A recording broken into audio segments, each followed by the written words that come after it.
Good morning, everyone.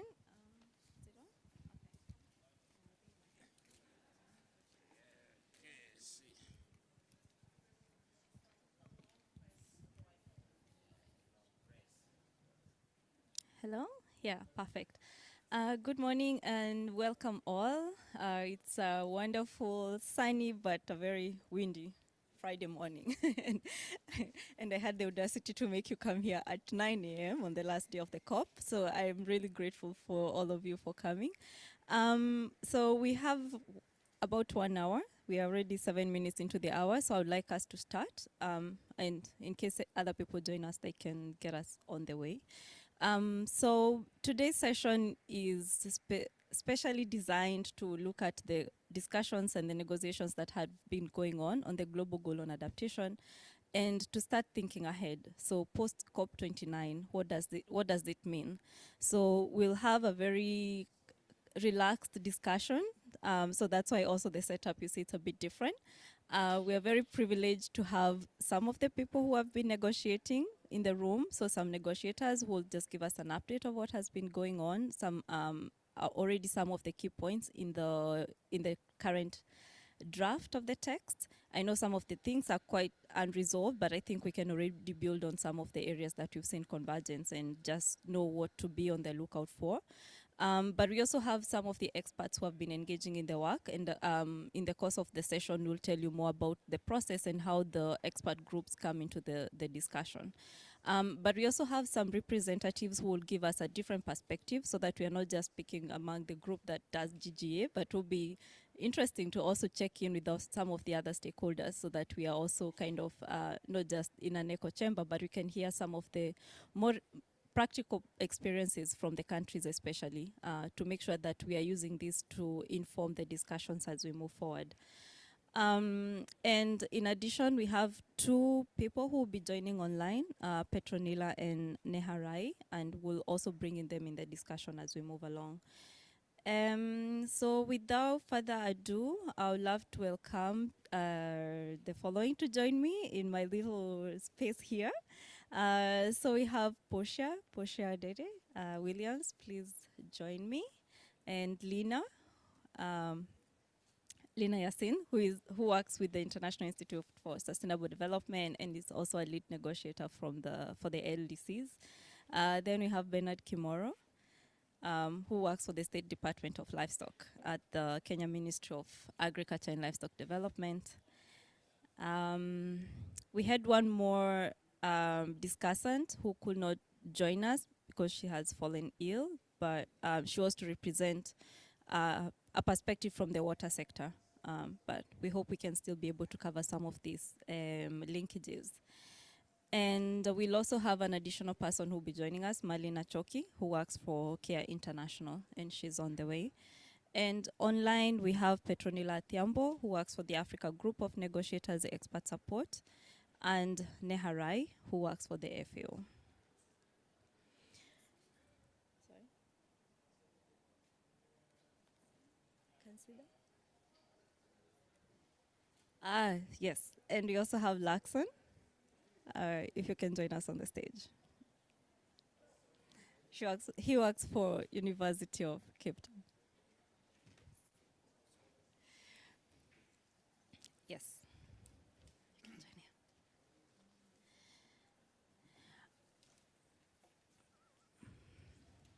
Okay.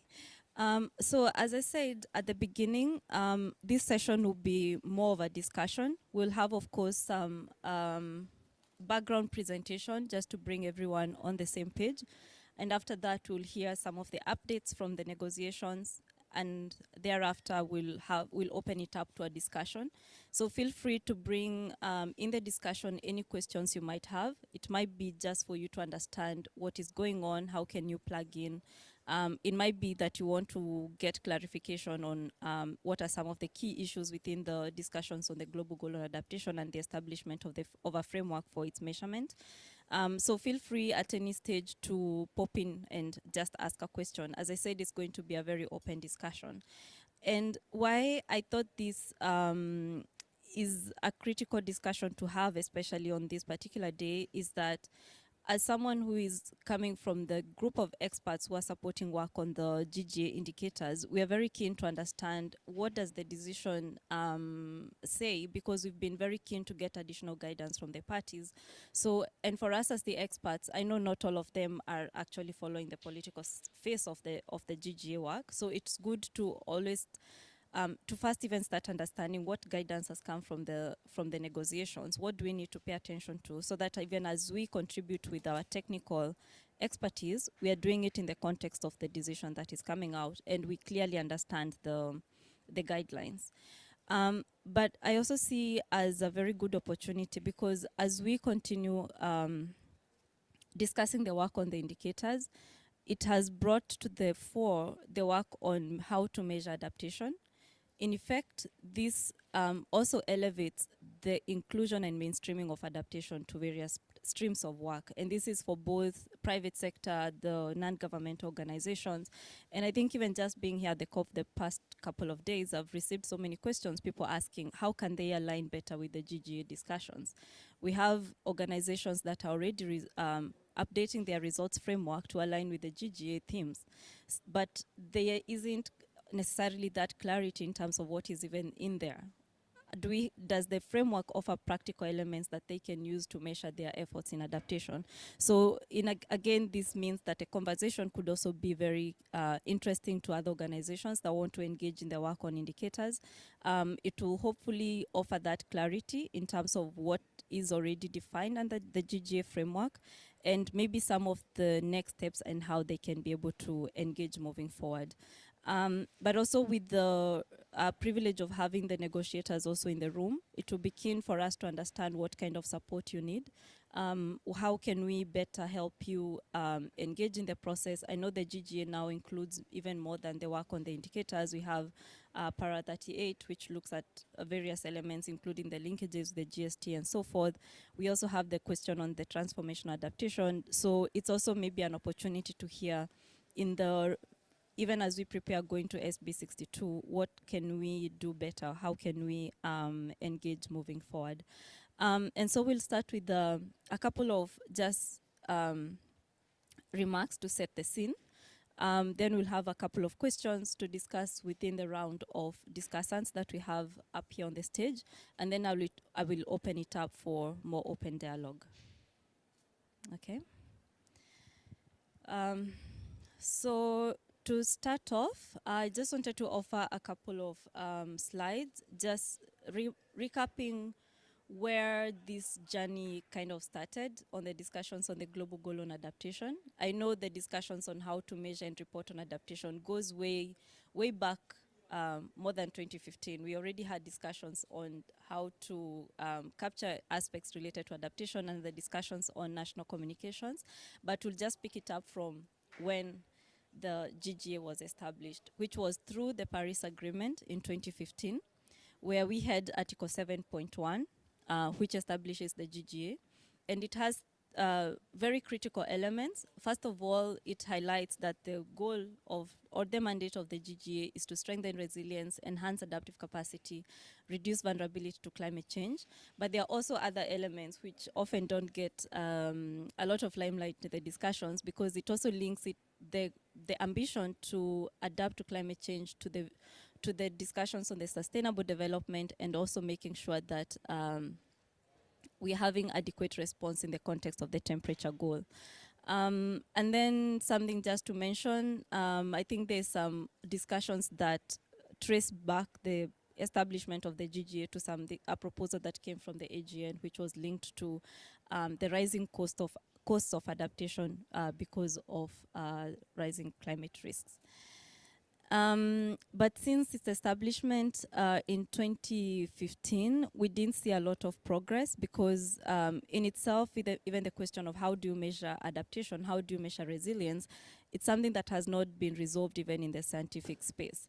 So even in the discussions on how then to establish a universal framework for measuring progress in adaptation in the negotiations also took a bit of time. And it's only until COP26, as much as there were discussions going on, of course, at the various sessions, it's only until COP26 that we saw a bit of momentum also picking up. And here there was the establishment of the first work program of the work under the GGA, which was called Glasgow Sharm el-Sheikh Work Programme, abbreviated as GLASS, and it had 8 objectives, which I've outlined here, and I won't go through all of them, but of course, a major part and the thread that we pick up in this conversation is the objective to define methodologies, indicators, data, and metrics for measuring progress in the GGA. So the work program was for 2 years. That means there were discussions that were going on under that work program, and these were organized around a series of workshops. So under the 2-year work program, in total, there were 8 workshops held in various locations, and they were designed to deal with specific topics. And it's through these discussions that we start seeing elements that have actually been captured even in the current status of the GGA framework. So we have elements that started popping up, for example, with the this discussion around the iterative adaptation cycle, which basically is comprised of 4 components. So there's first component, which looks at impact, vulnerability, and risk assessment. We have the second component, which is on adaptation planning. So this is where elements to do with national adaptation plans, issues to do with any other policies that a country might have that give direction on what adaptation actions need to be undertaken are covered.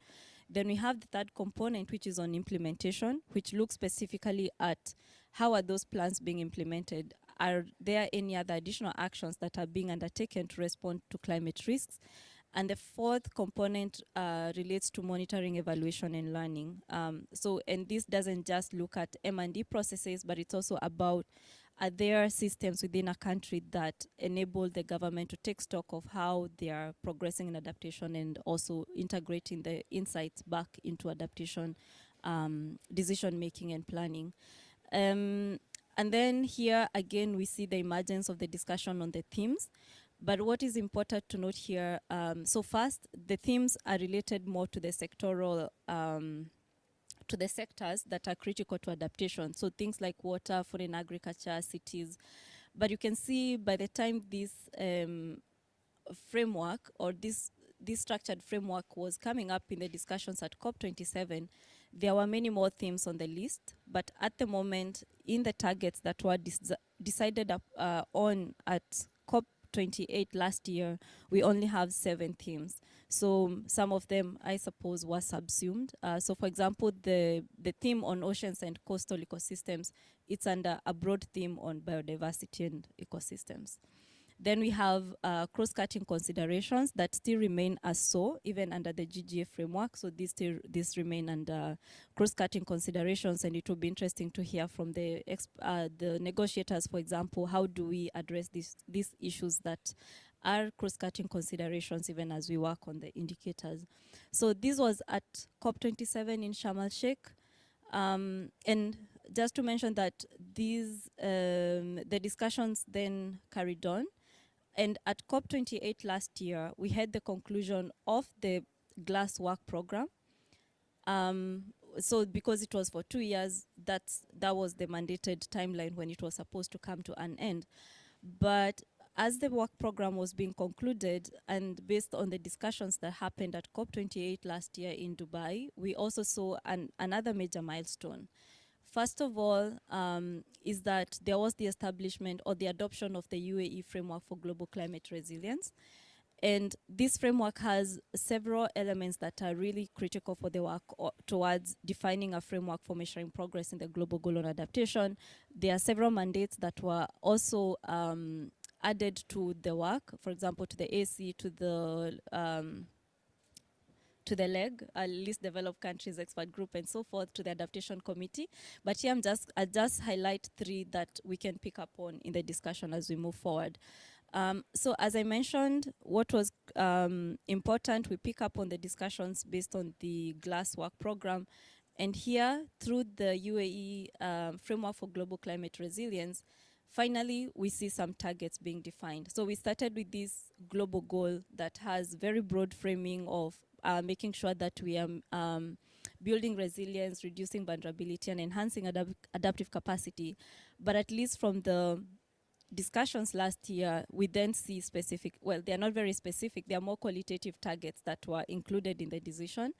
In total, we have 11 targets. These are 7 thematic targets. So remember I mentioned there was a discussion around the thematic areas. So we moved from that long list of thematic areas to 7 thematic targets. So these align to sectoral areas. The 7 thematic targets, we have the first one, which covers water. The second one, food and agriculture, health, ecosystems and biodiversity, infrastructure and human settlements, livelihoods, and cultural heritage. In addition to the 7, we have 4-dimensional targets. The 4-dimensional targets link back to what was coming up earlier in relation to iterative adaptation cycle. Again, just aligning with the 4 components of this cycle. So we have a target around impact, vulnerability, and risk assessment, and this one specifically looks at whether countries have undertaken an impact, vulnerability, and risk assessment, and how that is informing adaptation plans. Then we have a dimensional target on implementation, and finally monitoring, evaluation, and learning. And then what is also important, through this framework, there was also the establishment of the second work program for the GGA.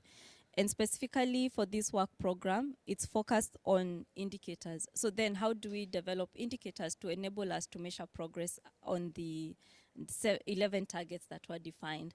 And then of course it outlines some modalities around implementing this work program, but the details of this work program have been unpacked progressively. So here is just a bit of more information on the targets and what is contained in the UAE framework for global climate resilience. Here I was just outlining some of the key steps in this work program. So immediately after COP28 last year, there was the first workshop under the UAE-Belem Work Programme that was organized in Bhutan. And the main objective of this this workshop was actually to unpack how can you operationalize this 2-year work program. And there were some ideas that were coming around. And I think one of the key points that we can pick up from this discussion especially is the idea that we need to reinforce the technical elements of defining indicators for the GGA framework. Fast forward, when parties went to SB60, then there was a decision that actually we need to bring in experts who will support the work on refining, developing, mapping indicators, and so forth. The work on for the experts was actually taken up based on that decision. There was a call for recommendations of experts. 78 experts were selected from a pool of around 602 recommendations. So I'm one of the experts. I'm specifically mapped to work on the target on food and agriculture. But we also have other colleagues, like for example, Portia, who is in the poverty and livelihoods target, and Luxon as well, yeah. So this work has been ongoing, but one of the challenges that we identified, especially when we went to the second workshop under the UAE-Belem Work Programme, was that there wasn't clear guidance on what the experts needed to work on. We knew generally we should be working on the indicators. There are some indicators that have already been mapped. We have a database of about 10,000 indicators that we are supposed to be refining, but it's not clear exactly what type of methodology we should be using. So that was one of the main points that was coming out of this workshop that we reflected. So then what was very critical for this particular COP was parties to offer further guidance. How do experts engage with the work on the indicators? All right.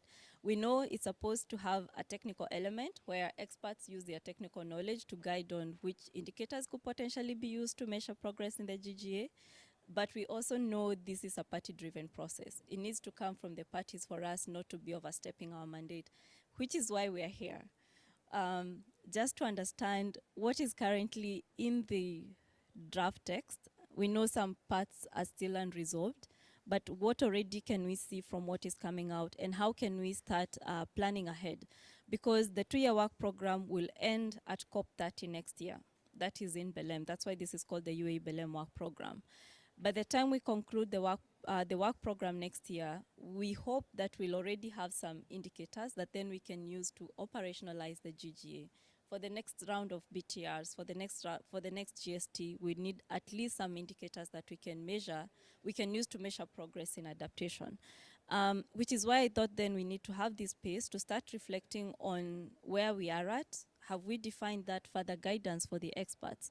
What does it mean, and to what extent are we kind of building on what the experts had already started, the work they had already started on indicators, and how do we organize better moving forward to make sure that even by the time we are going to the SB 61 in June 2025, we have something that actually parties can start engaging with to have substantive discussions on indicators. Okay. So before I even get to the discussants, let me see if there is any question for clarification.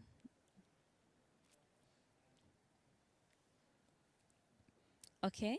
And so from there, I'll just want to hear, starting with, from Lina, who has been on the lead negotiating on behalf, of course, of the least developed countries group. But you can offer a general perspective in terms of what, giving just an update on what is currently coming out. Maybe for now we can focus on the elements related to the UAE-Belem Work Programme, and maybe even offer your reflections on have we achieved what we wanted to achieve in terms of offering further guidance to the experts, and what are the key points we need to look out for as experts. Thank you. Thank you so much, Lucy, and thanks a lot for this recap. That was actually quite excellent, and it was a good refresher because it's even though it's only been 3 years, a lot has happened, and thanks so much for hosting this event. First, let me start off by a caveat that this is a delicate balance because we are operating under a very sensitive political environment where we've got to have 190-something parties agreeing to something. So that's almost impossible unless you manage to establish a balance that has a certain level of vagueness. And I know that technical experts and practitioners do not like uncertainty, do not like vagueness. They like to have clear scopes, clear modalities so that they can get started with their work. So we knew this was going to be a challenge, and Lucy made it very clear, even before this event, she always made it very clear to me that this is not enough, we need more information from you guys. But this is a challenge that we're well aware of, and we're trying to operate under this balance while giving experts as much guidance as possible. But maybe let me just give an update of what happened since we got here to Baku. So in October, we had a workshop in Egypt. Lucy and a lot of other experts were in a workshop as well. Luxon, you were there. Portia, I think you were there. And that was the first time where we've had the experts coming in a few weeks after they've been selected and been asked to start working on defining and mapping indicators to come and meet with the parties. And the experts were excellent. We also need to recognize that this is the first time ever in the UNFCCC history where we get independent experts, this level of, and this amount of experts being able to take such an active part in a UNFCCC negotiation without having to be formally nominated. This has never been done before. And this was us trying to think outside the box, because if we go through the formal nomination process, I would say 99% of those experts who made it to the list would not have made it. Why? Because it's a formal process. Government go through the person they want. And usually, sadly, people who end up being nominated for these things are the same negotiators who are in the political process. So we wanted to separate the two, and we succeeded. And I think that's something we need to be proud of, because we have expertise in the African continent and in all developing countries. We have expertise that usually don't get heard in the political process, so we were able to get them a role and give them a weight, and that's already big. So since we came here and since the workshop in Egypt, we understood from experts that first there's concern about the modality and methodology. How do you refine indicators, and what is the expected outcome? We didn't tell them what the expected outcome is. So we heard every question they had for us. We took note of it. They gave us a really nice report that also summarized all the key challenges they've went through. And then we started Baku asking ourselves, how do we help those experts continue their work and actually deliver a quality outcome for the UAE-Belem Work Programme? So we've been discussing first, and we started our discussion with the final outcome. All developing countries made it very clear that the whole point of establishing the global goal on adaptation, even back in 2015, was the elevation of the adaptation agenda. So we still need to maintain that global nature of it, and therefore it was a non-negotiable for many countries that are and groups of developing parties that we need to have global level indicators. These don't need to be very accurate. It doesn't need to be measured in specific numbers. They don't need to be very quantitative. They could be qualitative in nature, but they need to tell us how are we doing on a global level. Because if the Paris Agreement is meant to raise ambition, how is it supposed to raise ambition and adaptation if we don't know what's going on in adaptation, in health, in water, in nature? So that was a non-negotiable, and we managed to get that agreed even with developed countries, because they've looked at the reports from the experts and they've realized that even the experts said we can provide you with some level of global indicators that allow you to track emerging trends and challenges that are common to all countries. So it was great that even the experts gave this assurance and validation to our concern.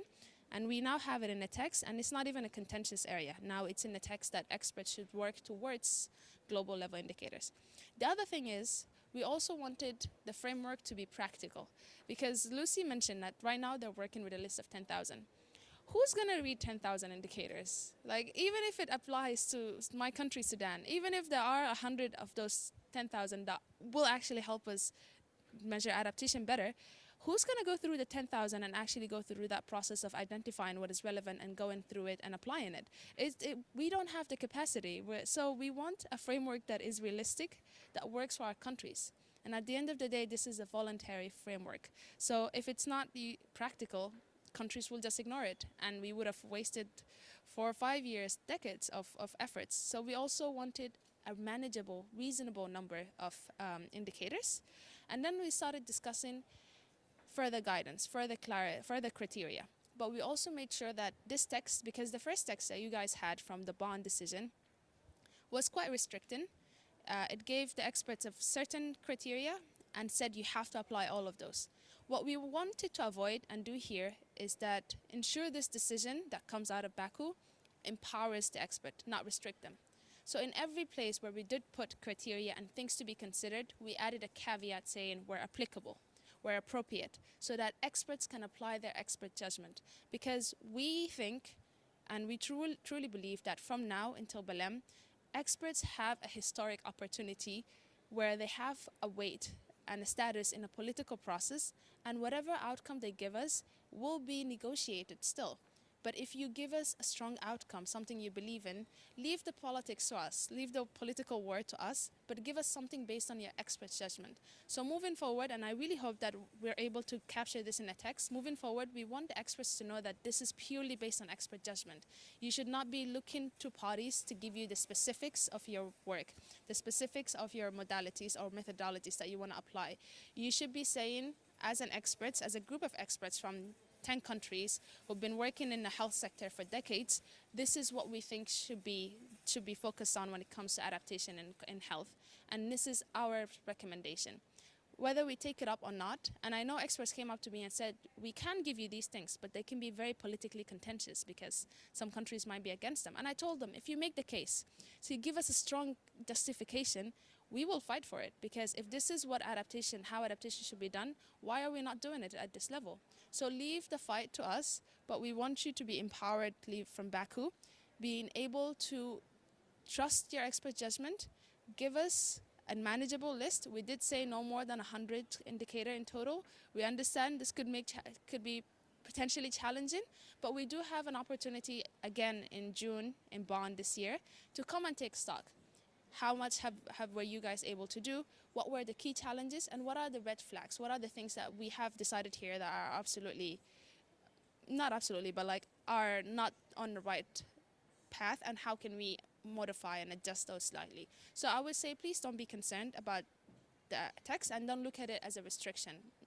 The way UN language works is that it's so open to interpretation, and we want you to exploit this, because we don't know when again in the history of this process, independent experts who come with just pure expertise will have a status in this process and will have a chance to reshape it. So please use the next 10 months like you've never had an opportunity to shape a political process before, and just give us something that we can then fight for in a political level. And sorry I spoke too much.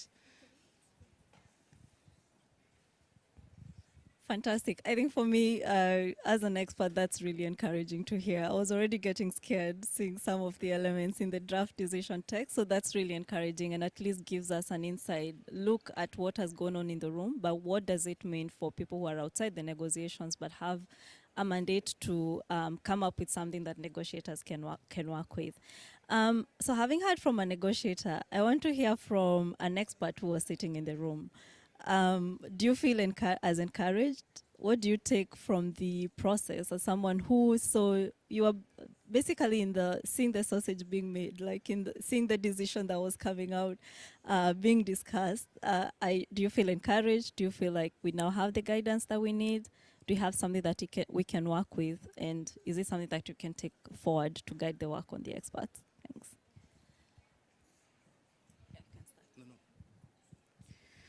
All right, thank you, and thank you, Lucy, for this space. I think it's really, really important, and I think the day can't be any perfect day to have this discussion, having seen how things have evolved since we got here in Baku, and listening keenly to Lena, kind of making it very encouraging, actually, than just sitting as an expert and engaging the text. I think you still see yourself having a lot of questions and a lot of clarity still needed.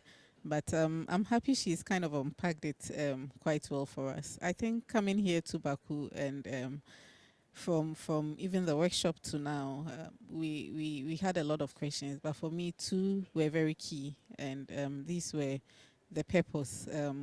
What are we hoping to see at the end of the day? What are they going to even use it for? How do they see? You know, you engage negotiators, and it's not very, very clear. They are not able to give you a straight answer to that. And I think Lina also mentioned, as experts, we really want to be very clear and focused. So we want something more like, not a TOR, but a TOR that will spell out everything for us, our scope, our deliverables, so that you rightly put it, we don't want to step beyond our boundaries. And we know this also has a political component to it.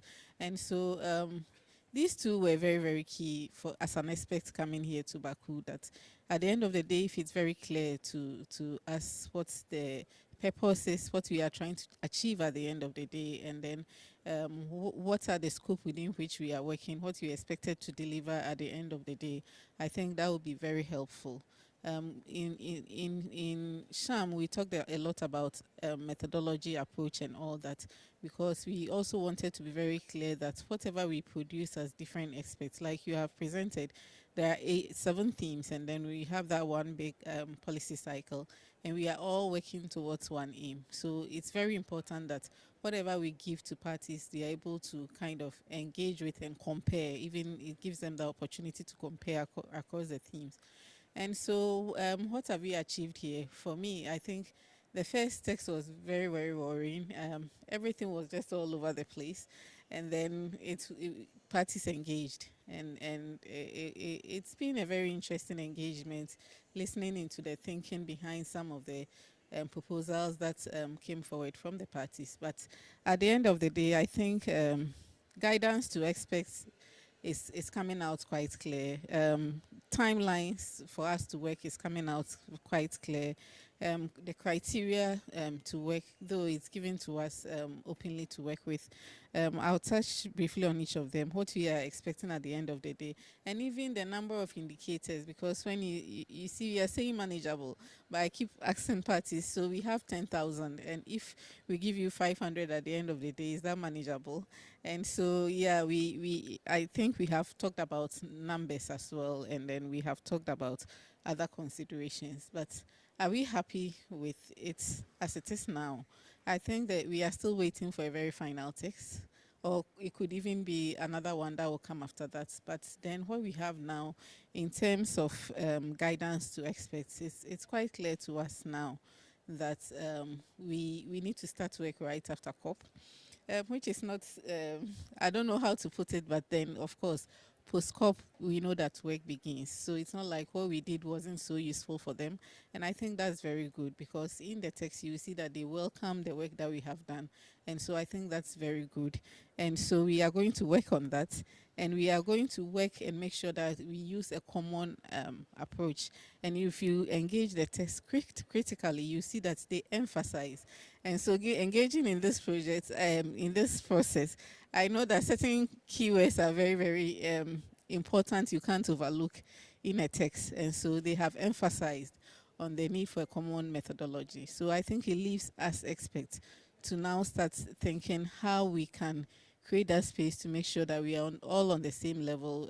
And as we are moving on with the work, we are adopting something that we can tell parties at the end of the day that this is the approach we used, and it's very clear to them and they can engage with it. And I think in terms of timelines too, it's very, very clear now, even though we still see it quite as an ambitious move, but then we are waiting to see. We should be able to give them something 4 weeks before the SBs. And so if you calculate and you know that SBs will definitely be in June, then we know that by April we should really, because we can't talk about May. It means by May we should be submitting our work to them. What is still not clear to me is that engagement after that, and whether we are really giving them a final output or we will still have the opportunity to work further on that. I think that is not too clear. But then in terms of outcome, we also know that we want global level, they want global level indicators. And so it wasn't also, prior to Baku, it wasn't very clear what we were going to give them at the end of the day, but we know that now it's more global level with a menu of options, whether a menu of national options, whether a menu of options, whether it's national options. We know that with all those indicators, 10,000 plus we have been working with, we each team need to come up with global level indicators. We don't know yet whether the number of 100 is going to stay or not. And this morning I was engaging Lina to say, what was the formula to give us that 100? And of course, we know that each of the targets of the 7, and even for the policy cycle, have key elements in there that needs to be critically looked at and tracked. And so I always use poverty as an example, that with poverty, we know that we need to reduce poverty, and also we need to make sure that we improve livelihoods and also promote adaptive social protection measures. And so these three, from the onset, I know are things we need to really look out for.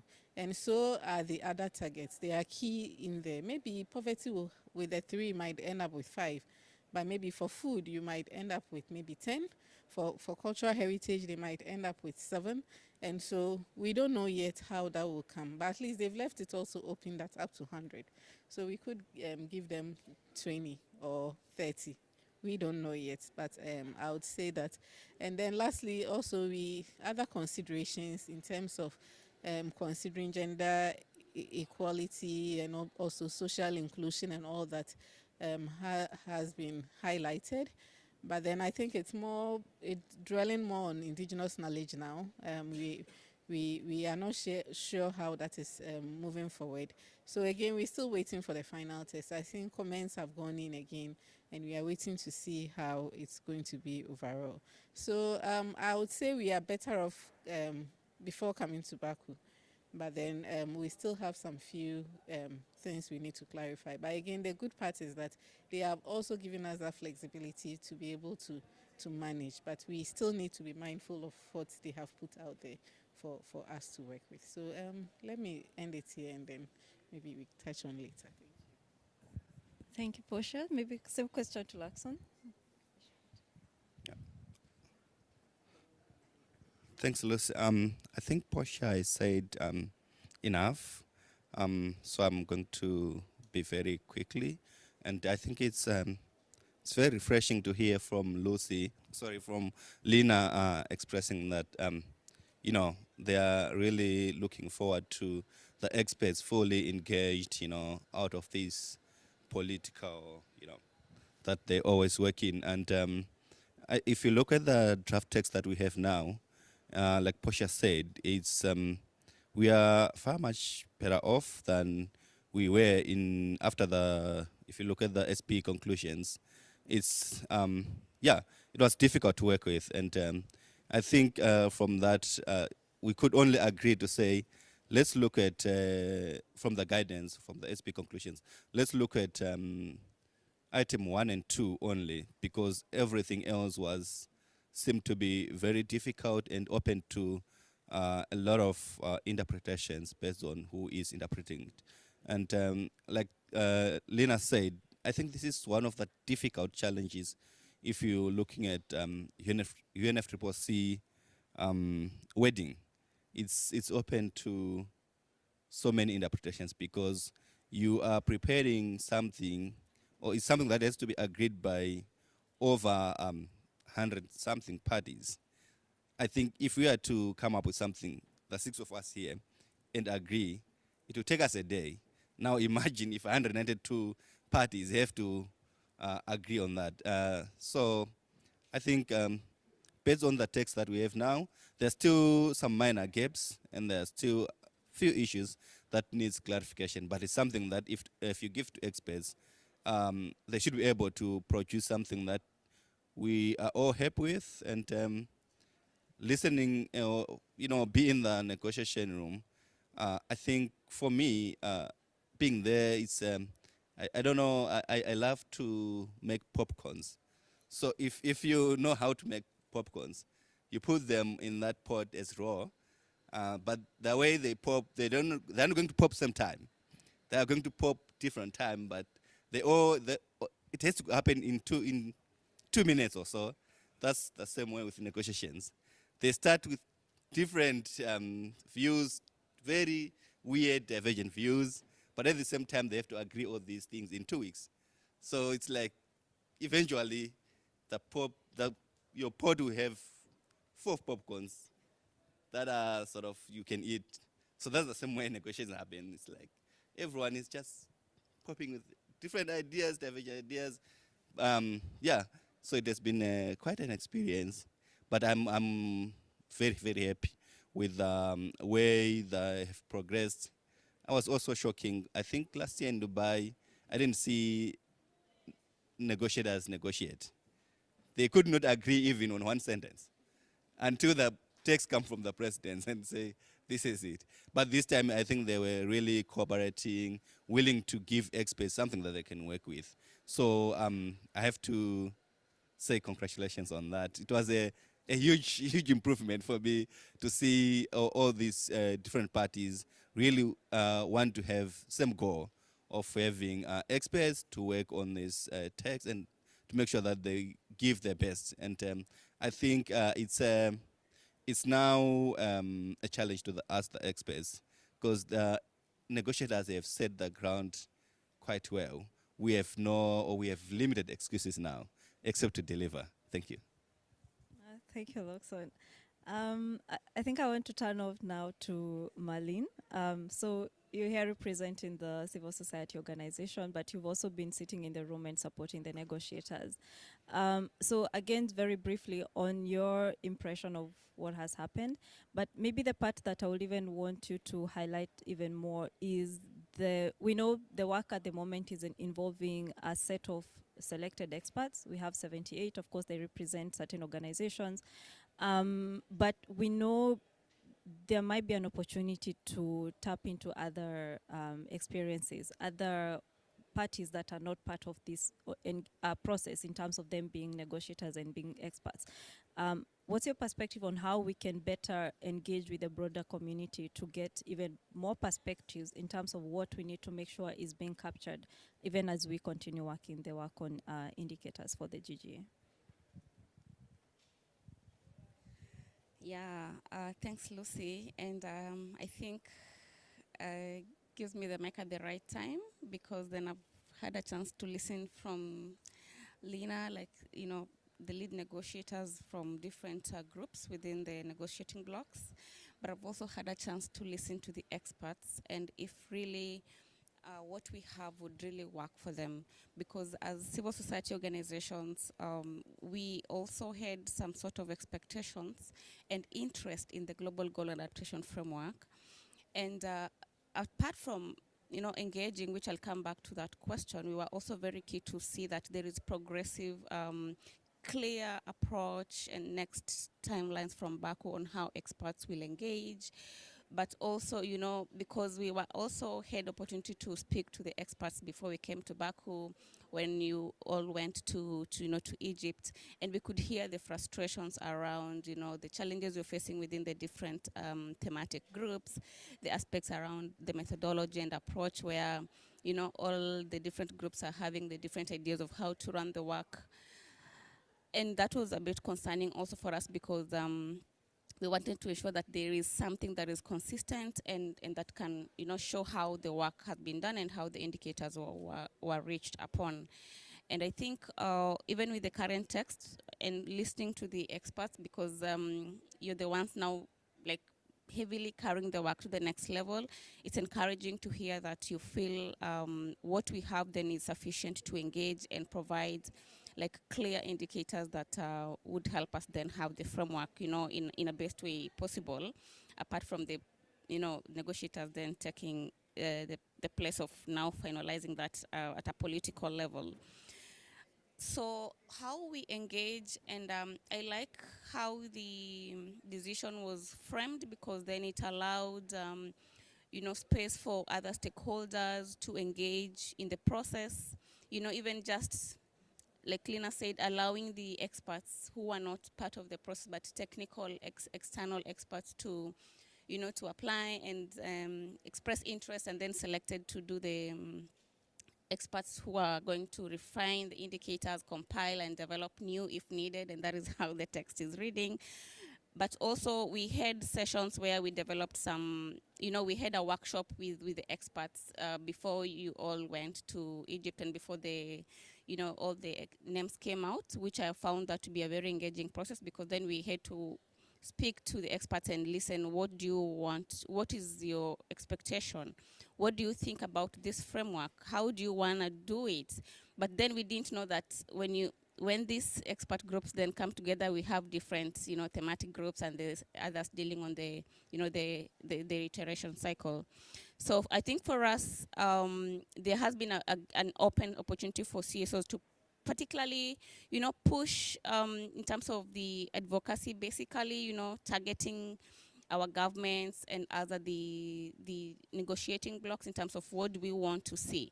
As you hear, the process is party-led, but again, we have a chance to ask for, for example, we would like to see indicators that would help us measure means of implementation, for example. And the civil society organizations are very particular about that, and we are happy with the text that is, as much as we see those aspects on MOI are in option kind of format. But again, we want to feel positive that even in the final text, we will have that guidance on developing indicators that would help us measure, means of implementation around adaptation action. And this is driven, of course, by the gap that we are seeing of around 400 billion to implement adaptation actions. But again, maybe just to share the negative side of that, I don't know if this is something the Lina and the groups have had a chance to look at, but we saw that, for example, GGA is not mentioned in the NCQG text, for example. And so for us, it was concerning, because if the option text is dropped from the framework, then that means we do not have a hook even in the NCQG, because it's missing.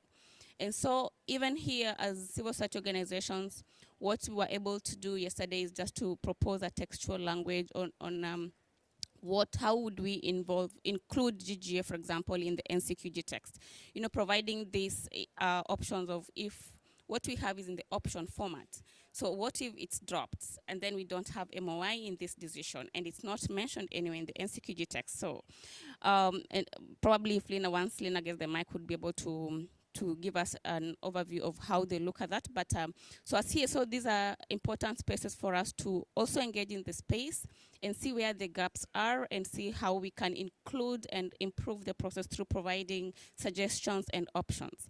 For example, around the criteria on para 20 that talks about the indicators should consist of, we can see different opinions around, particularly the last option that talks about, children, young people, social inclusion, human rights.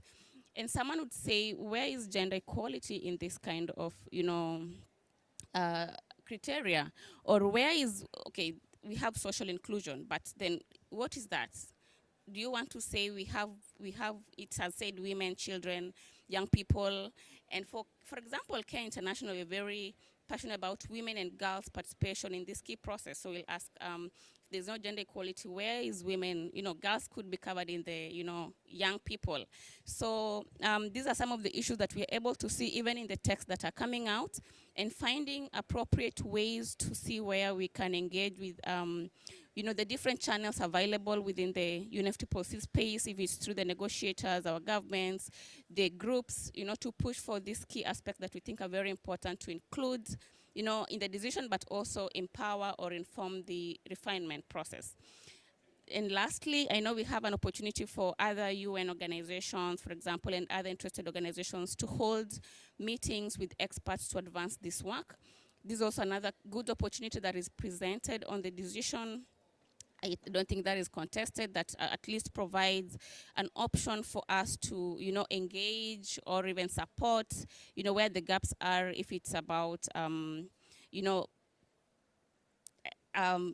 logistics bit, but also the technical aspect of how, the framework will be completed. And we are looking, of course, up to next year COP. So I feel that is a good opportunity provided for non-state actors amongst these other that I've already talked about, for us to constructively engage and ensure that the framework then serves all of us.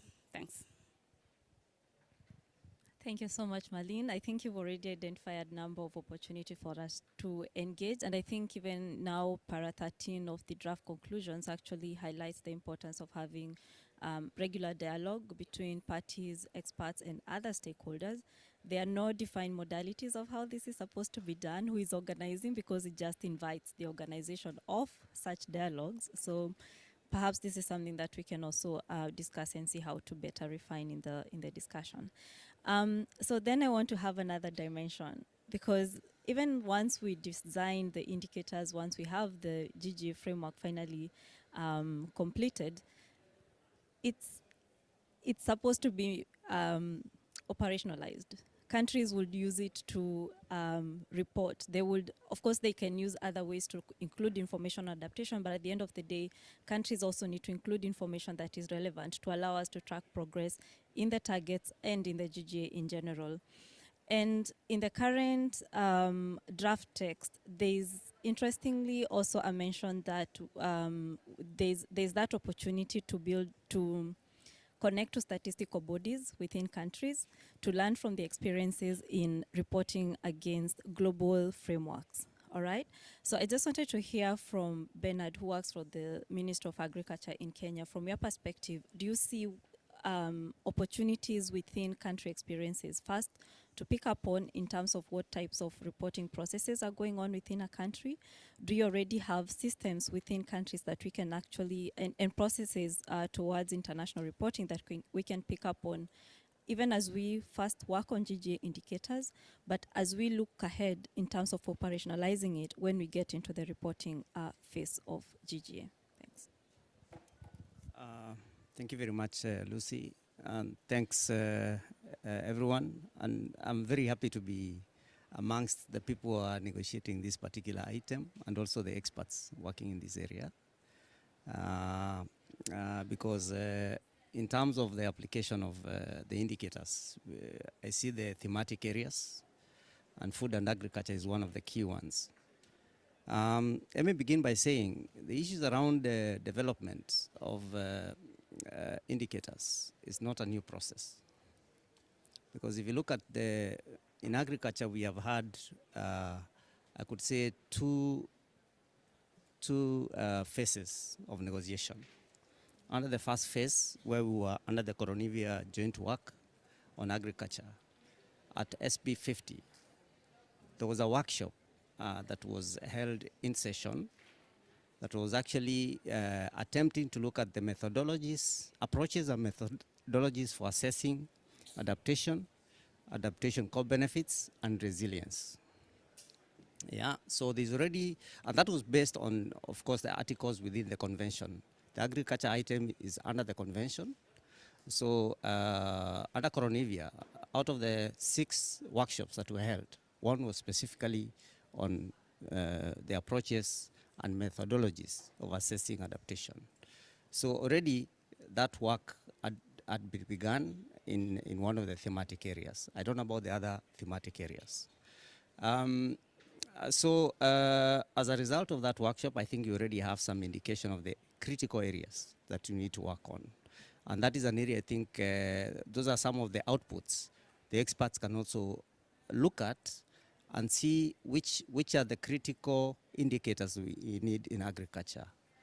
The other day, I think when we were discussing about agriculture, we heard there were 5,000 indicators for agriculture alone, maybe out of 10,000, I'm not sure. And then they were reduced to 1,000 or something like that. Here now we're only going to have 100 global indicators. Yeah, and it becomes very interesting for us in agriculture. So in essence, what I'm saying is, for the sector, countries had been given an opportunity to identify how to be able to track issues around adaptation and resilience. Yeah. So and that is important. There are two things I've had here today which are really important. One is the issues around adaptation. Yeah, and the CGIAR were actually proposed by Africa, and it is not by mistake. Give an example. In the Greater Horn of Africa, and I keep saying this in many places I've been, we lost about 10 million animals. Now, at the face value of it, it is only 10 million animals. But if you go deeper, how many livelihoods have been lost? What is the cost of those livelihoods? How do we quantify? And from a policy perspective, am I able to plan based on what I've tracked? And that comes around to the issues of the indicators. So, so based on that, I think one of the things that we have done in the region, and I'm happy that Lucy is here, is that we began the issues around developing indicators that can help us track adaptation, yeah, using 3 dimensions. First, of course, looking at the risks as one of the dimensions. The second one is about the impacts of those risks. And then finally, the adaptation capacity of the livelihood we are looking at. And that is based on the fact that, you know, adaptation goes beyond looking at just the quantitative aspects. It is more socioeconomic, very qualitative aspects, yeah? So we have been able to work around 93 indicators. Now you're talking about 100. Livestock alone is generating 93, yeah? So it is a tall order. And as we were developing those indicators, yeah, one of the things that we considered, how do we get the data? Yeah, so the best institutions to be able to give us some of this data are the statistical agencies that we have. Yeah, so working with them, I think, is very critical because, one, you can be able to identify what kind of data are they collecting. Because at the end of the day, as you develop the indicators, you're supposed to use them in tracking those particular dimensions I've talked about. And it's not a project. This is something that's supposed to be continuous. Yeah. So working with the statistics institutions, I think, is very critical. Not only those ones, you look at also institutions which are relevant for the particular sector, who can be able to provide you that data on a perpetual basis, because you need to track and make use of that data on a continuous basis. Because for us in policy, without any kind of evidence, it becomes very hard for us to be able to plan on adaptation interventions that are needed to address things like what I've said about the loss of animals. So it's very critical that you work with the statistics, and we've worked with them. We feel confident that the data they have is good enough, and at the same time, working with them means that they can also be able to see which other kind of information is required to be able to track adaptation in the countries. Okay, thank you very much, Bernard. And I think you've touched on 2 key points that we'll come back to as I bring in the colleagues online. So first, there's the issue of data. Of course, it's one of the points mentioned in the criteria, but it's a dimension that we actually need to consider even as we work on the indicators. Do we have available data that can actually be used to track those indicators? But there's also a very important point that you've also brought out in terms of the interlinkages. You've mentioned about the climate change impacts in the livestock sector, but that has a huge impact on the livelihoods and our efforts to alleviate poverty. So they exist as two separate targets at the moment. So then it's also a question to the work on indicators. How do you bring in these interlinkages as we work on the indicators? But for now, I want to turn actually to the audience, see whether there are particular questions that you have, maybe even a comment. I know some of you have already been following some of these discussions in the GGA or even maybe other tracks, and there could be an opportunity to show how they are linked and maybe even to consider the negotiations in other tracks as we continue the discussions on the GGA indicators. It's a very special opportunity because you have negotiators in the room. You can pop in your question or any clarification. If you're curious about what goes on in the room around the GGA, this is your moment. Any takers? All right, sure. Hi, thank you. And thanks for all of you for this. Has been a fantastic opportunity to hear about the process from the inside. My name is Andrew. I'm with Church World Service in the U.S., part of ACT Alliance, a global ecumenical team that's here lifting up the voices of communities that we are part of and that we work with.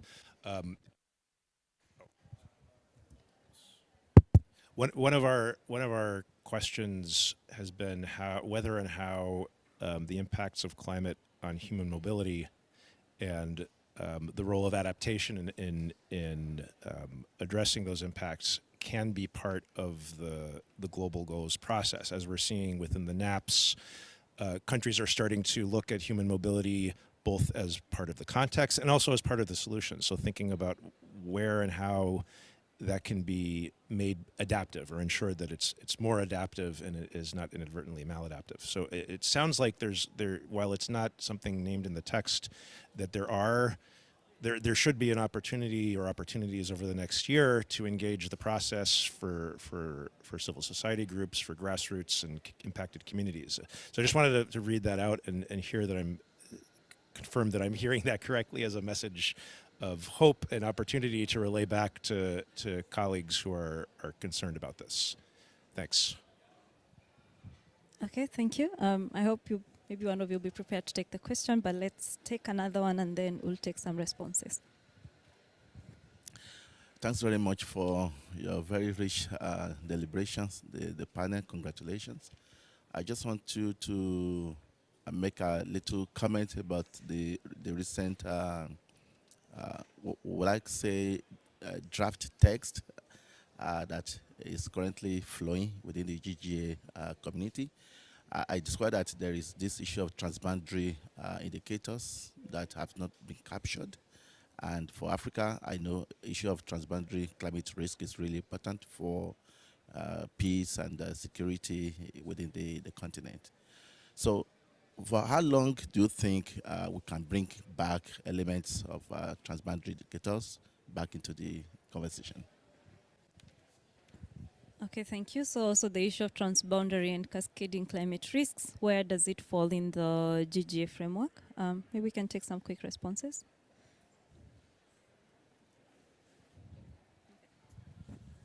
Thank you. I think I'm going to take the one on human mobility. I think 2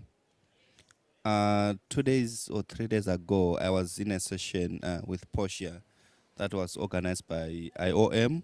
They're also starting to thinking along those lines, like how do we factor in human mobility and displacement issues around displacement in the goal. And it's something that is not quite prominent now in the goal, but I like the way Lina put it, that the language that we have is just there to guide us.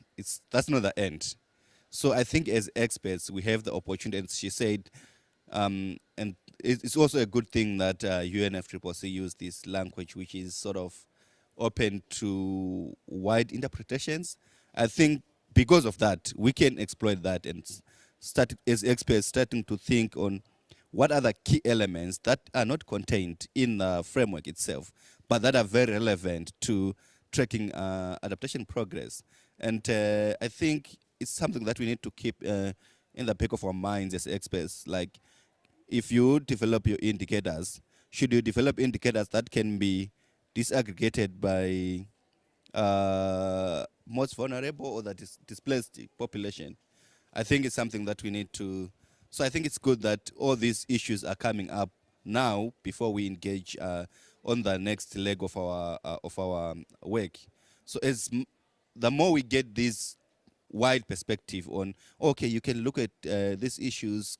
If you consider these issues, I think it's going to, this discussion is going to help us also when we sit down as experts and like, okay, if we are developing indicators, or not just developing indicators for water sector, but we are developing indicators for a water sector for someone that is displaced because of climate change.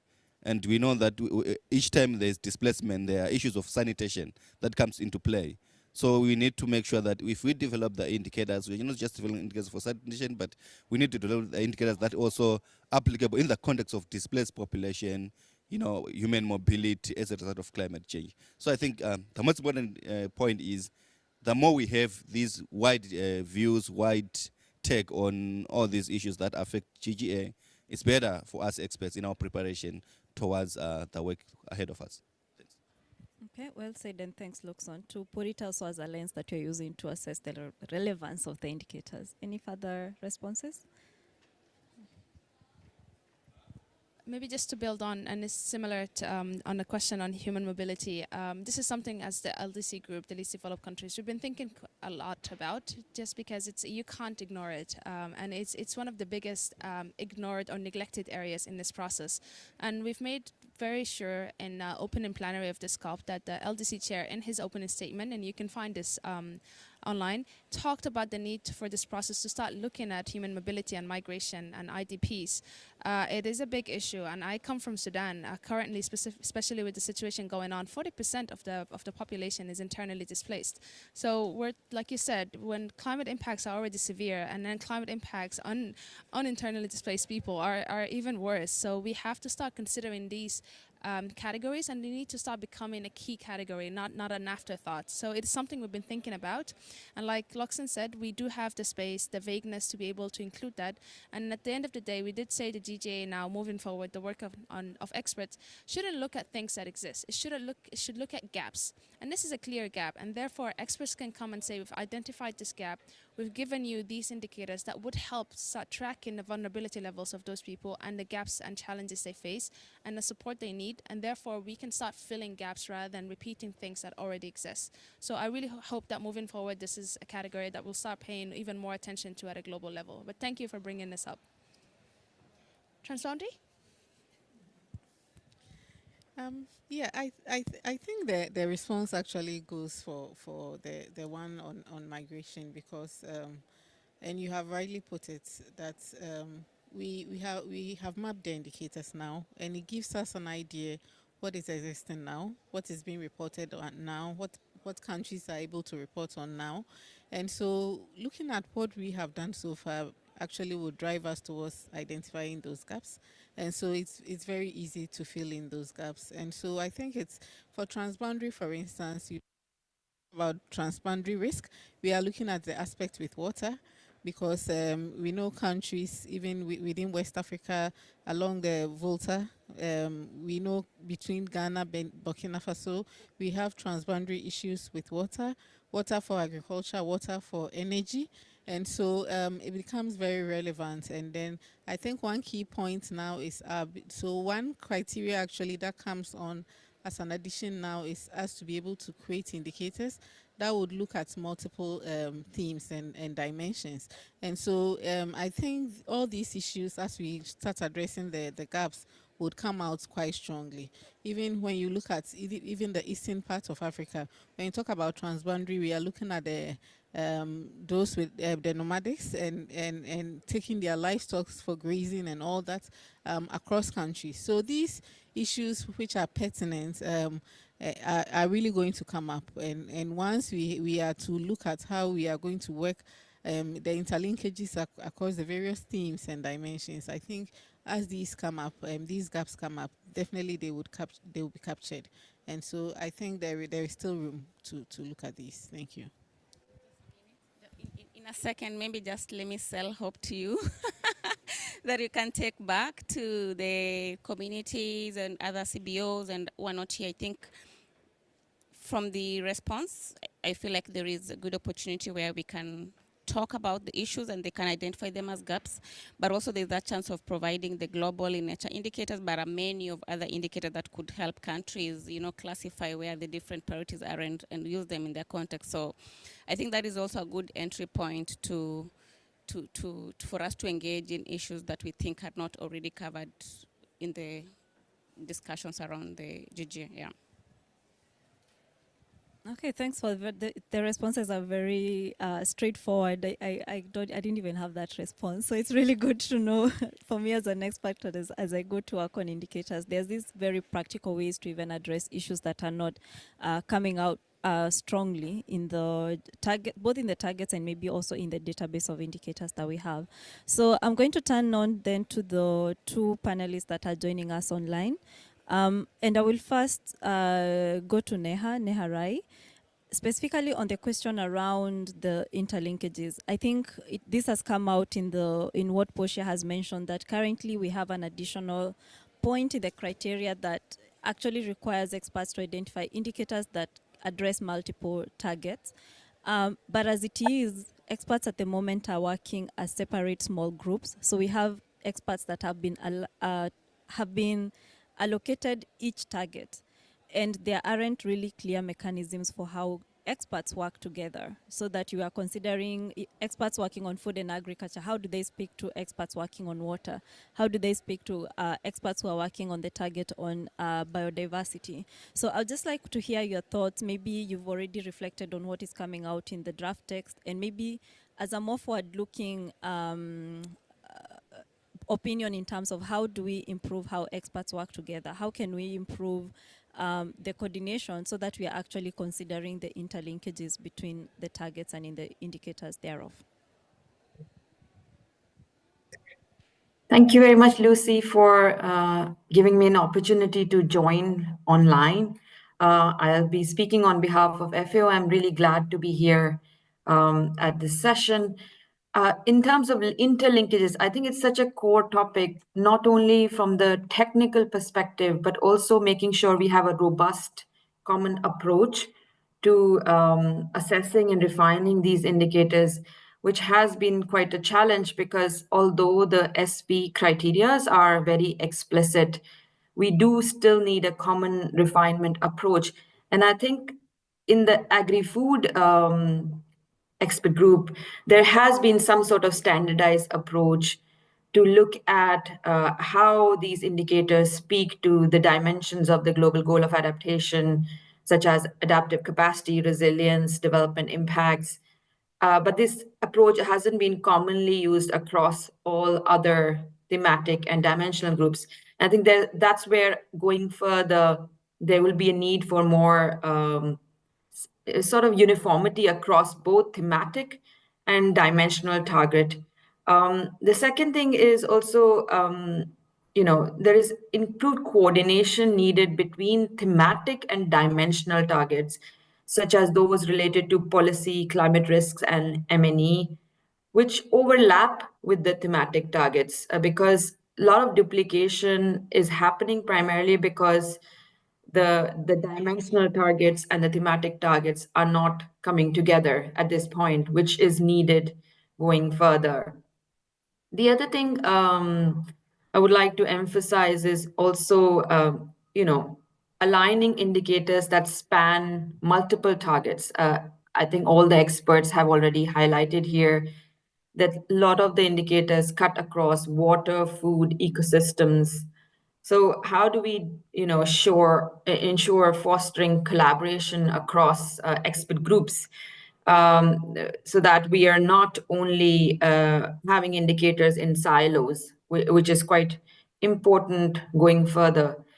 The third thing I think I would like to also mention is on balancing the indicators in terms of their coverage. So, for example, what we noticed in the food when we went through that was that there were certain underrepresented areas like nutrition, supply chains wasn't covered, only production level indicators were covered. So clearly, this common approach of using yes, no, maybe hasn't really worked sufficiently. There is a clear need to see what are the imbalances in indicator coverage. For example, in the food group, we see there are a lot of adaptive capacity indicators, but very few resilience and development impact indicators.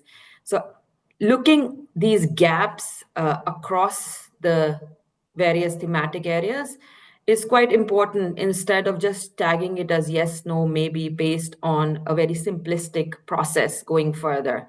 So I think further refinement should expand, reflecting these gaps that we have already come across so far in the process. And lastly, I think when when cross group collaboration happens and interlinkages are seen between the targets, both policy as well as the dimensional and the thematic ones, it's important that we come out of that an approach where we're not only saying, okay, these are the existing indicators, now we work with those, but then how do we actually further refine those indicators, improve those indicators to make them climate contextualized. At the moment, all the indicators are, of course, development indicators with existing methodologies, robustness, but going further across the various thematic areas, once we have a few set of indicators highlighted, there should be a focus on also improving them and not just taking them in the way they are as existing indicators. So addressing the gaps, expanding coverage, making them climate contextualized will be needed as we go further. Okay, thanks so much, Neha. Very good points that definitely we need to consider, especially for all groups. So I think it sounds like we actually need some sort of a checklist. In addition to the criteria, we need like a checklist of all the elements that need to be considered across the expert group, so that we are using this to define the common approach, but making sure that we are also addressing the critical aspects as we work on the indicators. So last but not least, I would like to turn to Petronila. I know you've been doing some work looking at the metadata around the indicators that are currently contained in the database, specifically looking at to what extent we have information on data availability for each of the indicators. And I was wondering if maybe you can speak to that and maybe also highlight how we can use either the information that is already contained in the database or maybe other approaches that we can use to find out to what extent we have existing data for the indicators that will be developed for the GGA framework. Right. Thank you, Lucy, and thank you, colleagues, for the good information that has been shared across. Yeah, so my name is Petronila Diambo, as it has already been mentioned, from the Africa Group of Negotiators Expert Support. And yes, so far we decided to look into the metadata details of the indicators submitted by Africa specifically, because Africa had submitted indicators, but we didn't see which indicators came from our NDCs and NAPs, but we didn't see details on metadata. Metadata being, as we think about, is just data about data. So being that it's data about data, we're asking ourselves, how then does that information support the proposed indicators, and how will countries report to the indicators going forward? Speaking into the data availability, I looked into the decision text that came, I think it was last week. That I've not read through the recently released one, but it had a mention of metadata. So we decided to take an approach whereby we are looking at the indicator, trying to see what data is available across the indicators, and being that they are from the NDCs and NAPs, spanning again from the Africa submissions, we quickly go back and see what informed the indicator that was proposed in the NDCs and NAPs. The indicator is just to set, the metadata is just to set context for the data to support the proposed indicators. So we are calling on to experts, even as they are looking at the refinement process, they could also go a step higher or a notch higher to look into, is data available for these indicators? And what really were we looking at? We're looking at the indicator, trying to define it, because as you unpack it, you're also able to see what kind of data is required, who collects the data, what the indicator seeks to measure. Because as you unpack it that way, you get to also understand what tools or methodologies can then be used by parties. If a tool is a global indicator, how do we respond to it? How do countries align whatever they're doing in terms of tracking adaptation to report to the global indicator? So the process really is for us to be able to cover the aspects that the indicator can be able to be tracked, and there's data available for this indicator. And this understanding, or rather this thought, came through from the previous multilateral frameworks, looking at the global biodiversity framework, looking at the Sendai framework, looking at the SDGs. They all have a metadata reference sheet. However, for the GGA process, we are not also very clear. Maybe the experts will tell us if they're looking into incorporating a metadata reference sheet for the 100 that we are going to be for the global indicators. And across this, how will they be able to cover the aspects of metadata? Will they have an agreeable definition of that, of probably have sort of an indicator metadata reference sheet to define the indicator. After defining it, highlighting what the indicator seeks to measure, highlighting also what methodologies, both in a formula and also descriptive, what methodologies can be used to assess that data, or to arrive to that, to collect data for that indicator, so that we have a robust list of indicators that we ensure that countries are able to respond to. That's the kind of understanding that we decided to look at in terms of metadata. We already we've already done an overview of this work from 4 thematic targets, looking at 4 thematic targets, specifically Africa indicators. We've looked at water indicators, we've looked at biodiversity indicators, we have looked at health target indicators, and also we've looked at the food indicators. So we're just trying to see what data is available specifically for Africa. Maybe a question that was also posed to the technical experts, even as they think through the next phase of the refinement process, is how then, what kind of support would they need so that they could be able to use some of the thinking that is coming across the room and some of the work that has already been done to further proceed with the list of indicators that they are intended to look at. The refinement process in itself will have its own criteria, but also the bit of metadata and capturing data availability for these indicators would also require its own criteria. So yeah, that was the understanding through the work that we did. Thanks, Lucy, back to you. All right. Thank you so much, Petronila. I think it's yet another area of work for the experts. I think the draft text already points to something around this, making sure that, or maybe finding a way to develop some metadata in addition to providing a list of indicators, which it will be useful, but also a very tasking activity to work on. And hopefully maybe then that is where the engagement part will come, because we definitely need maybe more hands to support the work on the experts. So quickly checking in the room again whether we have any questions as we come to a close. Yes, Issa. Thank you very much. I got opportunity to go through some of the draft indicators that have been identified. Then I could see that most of the indicators were context specific. Then it's very difficult to come up with universal indicators. So I was wondering whether it's possible to come up with a cluster of regions with analog, conditions. Is it possible?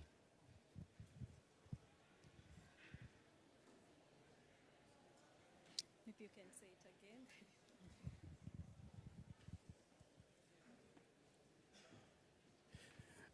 Yeah, I was saying that most of the indicators are context specific. Some indicators that are relevant for the Horn of Africa might not be relevant for instance, Southern Asia. Then it's difficult to come up with universal indicators. So is it possible to come up with cluster of countries with similarities so that we can get like analog conditions. Thank you. Very good question. Any other question in the audience before I give it back for some responses? Because I think we're running out of time. Okay. Anyone who would like to take the question from Isa? All right, thank you very much for that question. I think if you ask the experts that work on the mapping, what were their challenges, I think number one would be that context specificity, because it's not widely applicable, and so we are looking at global goals also. So I think the approach, I think what is in the text now is asking us to develop global level and then a menu of options. And so I think that is where you see some of the context specific indicators come in. When you look at the poverty and livelihoods, there are some indicators. So because it was also submitted by parties, you are seeing that the indicators are coming, let's say, from Africa, from they are specific even for Madagascar, that even in other aspects of Africa, you can't even use these indicators. And so with that flexibility for us to come up with a menu of options, I think some of these indicators would land in there for it to be used. So I think that would be the approach going forward, that we develop the very global level ones that every party would have to look at, and then we are going to give us that global idea or insights into the trends at the global level, and then the menu of options that we have, because the 10,000 plus we are complaining about, some are really very relevant for specific areas that you can't track adaptation without looking into. And so because we are not going to throw all these away because we are bringing up 100 plus indicators, we have that menu of options where the relevant ones are going to end up with. It depends on geographical location. It could be sector specific for the theme, and a whole lot of very specific details that may be very relevant for adaptation tracking. So I think that's how it's going to come up at the end of the day. Thanks. Sorry, it's weird to hear your voice. Thanks, Portia, for that. I think for me, I have a different way of looking at it. If you look at from the decision, your global indicator is going to be some sort of a high-level statement or a high-level indicator. But that's not the end. That high-level indicator is going to be now looked into several subparts that are going to support, which are going to act as your data or metadata that Petronella was referring to, which is going to come from different contexts. I give an example of, if you look at the water target, from its beginning it says significantly reduce the impacts of climate-induced water scarcity. Climate-induced water scarcity can be defined in 4 ways, depending on where you are. If you are in Horn of Africa, climate-induced water scarcity could be as a result of drought.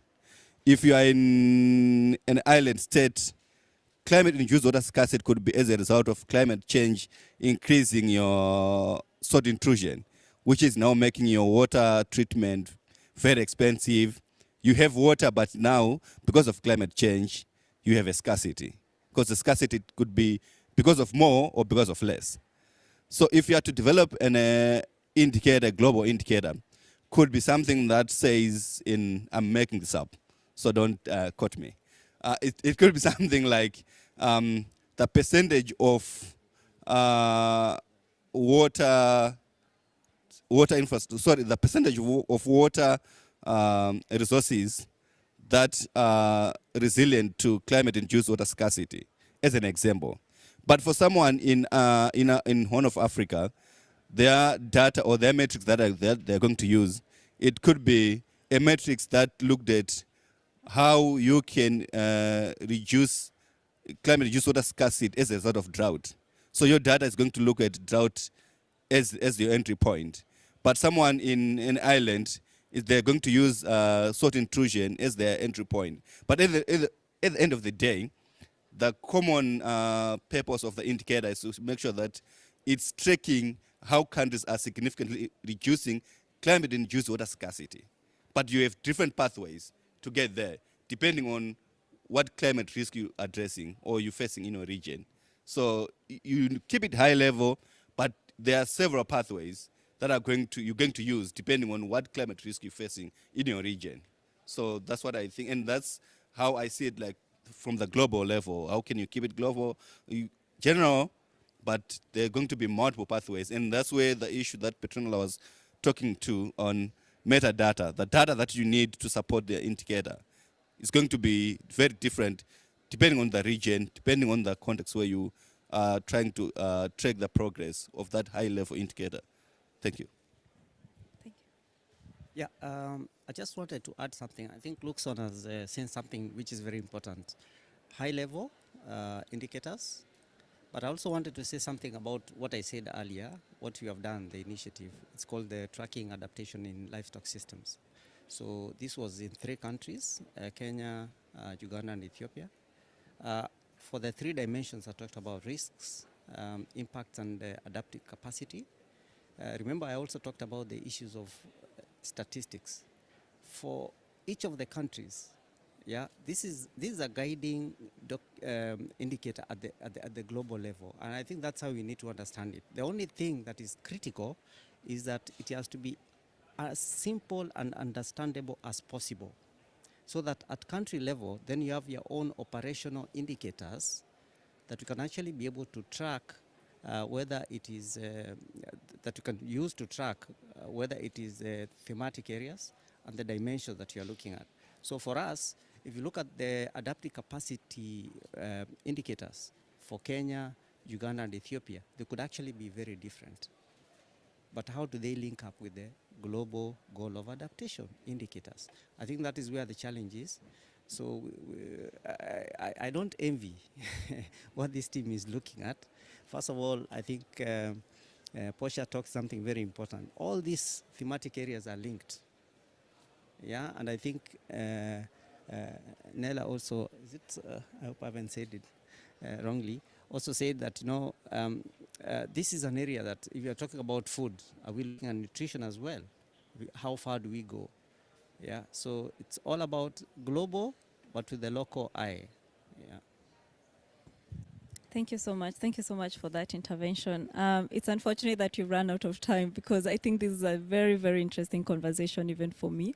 I've learned quite a lot, hearing from the experts who are working in the other targets, and also hearing the experiences on how some of the tools that countries like Kenya is working on. So definitely this is a conversation that needs to continue. It's of course that today we've based the discussion on the current version of the text that is coming out from the GGA negotiations. So definitely, I'm sure from tomorrow some aspects will change. Others, I'm sure, will become clearer.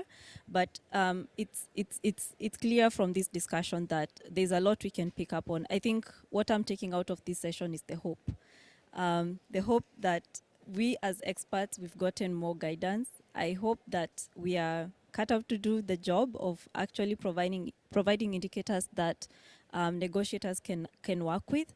And I think for me is the encouragement that this is a big opportunity, that we have this unique chance of making sure that there is technical input into a negotiation process, into a political process, that we have the opportunity to actually use our experiences from different contexts, people who are working in migrant situations, who are working in contexts that there's mobility because of certain drivers. How do we make sure that these are actually being considered as we develop the indicators?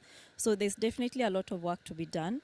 I think this session has been very useful in terms of teasing out what are the elements we need to consider. And it's my hope that even as you go back in your various organizations, in your various areas of work, that you can be able to reflect on, what does the GGA mean for me? How can I engage and seek opportunities to bring this into the conversation? Be on the lookout for whenever there are those opportunities, whether it's about taking part in these workshops, taking part in the dialogue, making submissions. And you've seen some of the experts who are already seated here. Feel free to reach out. And I hope the session has been as useful to you as it has been useful to me. Many thanks to the to the people who have been in the panel, those joining us from Nairobi, from Rome, the people in the room, the negotiators especially. I know it's me calling you to come to a session at 9 a.m. when you've been working tirelessly more than 2 weeks. So really appreciate. Thank you so much for coming to share your experiences. It will not have been a perfect session as it has been without your contribution. So thank you all, and thank you to the participants. Thanks.